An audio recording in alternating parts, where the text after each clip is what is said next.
जी हाँ, बहुत लोगों को मेरा यह शीर्षक पढ़कर आश्चर्य हो रहा होगा, लेकिन नम्रता की जिंदगी कुछ ऐसी ही थी।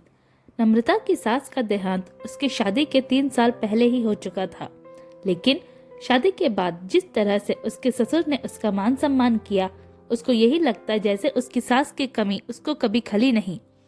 अक्सर वह उसके खाने बनाने में मदद कर दिया करते। सुबह जब बच्चों को टिफिन तैयार करके देना होता तो अक्सर उसके ससुर बच्चों को तैयार करने में उसकी मदद कर देते।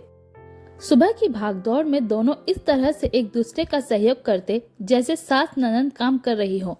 कभी कभी नम्रता यह सोचती कि जरूर उसने बहुत पुण्य किया होगा कि उसे ऐसे ससुर मिले हैं। अचानक से एक दिन नम्रता की तबीयत खराब हो जाती है और ससुर जी उसे तुरंत अस्पताल ले जाते हैं। वहाँ पता चलता है कि नम्रता के पेट में पथरी है, जिसके कारण उसका ऑपरेशन अनिवार्य है। नम्रता बहुत चिंतित हो उठी। असल में चिंता उसको अपनी पथरी की कम लेकिन अपने घर की ज्यादा थी। उसने यह सोचा कि यदि वे ऑपरेशन करवा लेगी तो कम से कम महीना भर उसको आराम करना पड़ेगा। अगर वह आराम करेगी तो बच्चों की जिम्मेदारी कौन संभालेगा और फिर पतिदेव का टिफिन कौन तैयार करके देगा। यही सब सोचते सोचते वह नींद की आगोश में समा गई। शाम को जब उसकी आंख खोली तो उसके ससुर उसके सामने खड़े थे।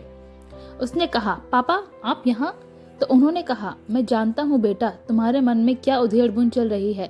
मैं अच्छी तरह से वाकिफ हूँ कि इस समय तुम्हें रोहन और दोनों बच्चों की चिंता सता रही है, लेकिन तुम फिक्र मत करो। मैं तो बूढ़ा हो चला हूँ, लेकिन जितना हो सकेगा मैं सहयोग करूँगा। लेकिन तुम्हारा अगर इस समय इलाज नहीं किया गया तो यह समस्या बढ़ती जाएगी।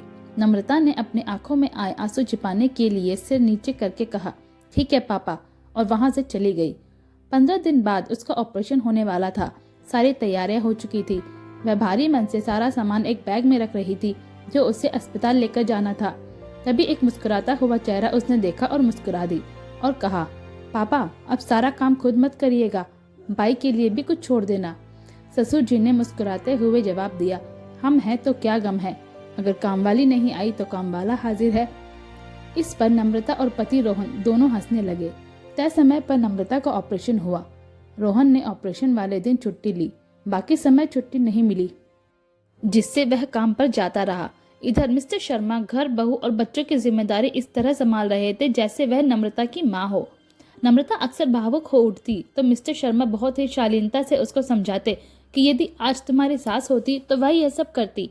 मैं बस यही चाहता हूँ कि जिस तरह से तुमने मेरे इस घर को स्वर्ग बना रखा है, तो तुम्हारे लिए भी मेरा कुछ फर्ज बनता है और इसलिए मैं यह सब कर रहा हूँ।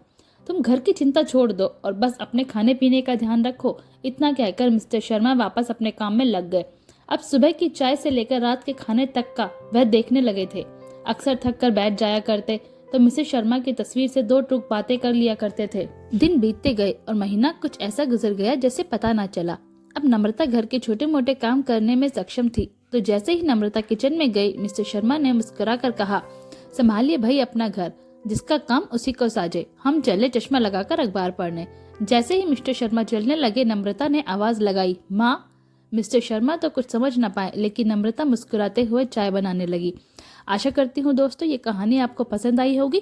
कहानी अच्छी लगी हो तो इसे लाइक और शेयर कीजिएगा, और अगर आप चैनल पर नए हैं तो चैनल को सब्सक्राइब कीजिएगा। धन्यवाद।